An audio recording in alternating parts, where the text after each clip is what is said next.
Hi guys, please excuse the nails, but I wanted to show you how I take note of everything that is done in the permanent makeup session. So not only do I take note of the lot numbers on the pigments and the blades and the needles that are used, but I also like to take note at the bottom of my intake form exactly how many drops, and those are the numbers that I'm putting in parentheses there, how many drops were used of each pigment. And I usually switch it up when I'm doing microblading and shading. So I always like to go a bit darker with microblading, and then I go just a smidge lighter with the shading so that you can still see the strokes. I also like to take note of how many passes I did with the shading and exactly which needles I used. If I switch them up, I'll take note of that too, but this really depends on the client's skin and how the pigment is implanting with each pass.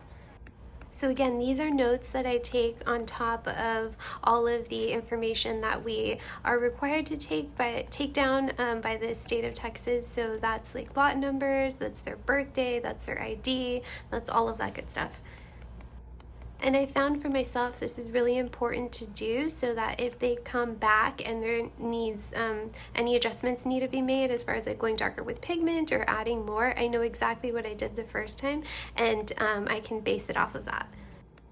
Now, anyone in the permanent makeup industry knows that we always get people who have had previous work, so I always like to talk through what that looks like. This is her touch-up. So I also took note here of what it looked like after her first session, and then I like to put a reminder she did have previous work. So it's always good to note that in your intake form when you're reviewing it when they come in. So for her annual touch-up, if any of that first previous work that healed really ashy, she went to another artist and that happened, if you see that coming through, you know it's not used, so you know it's not the pigment combination that you used. Now I ran out of time here, but what I also like to do is I'll do like a little snippet of personal information. So I like to take down like, did we talk about their dogs or work or anything like that. Let me know if you have any questions. Thanks guys.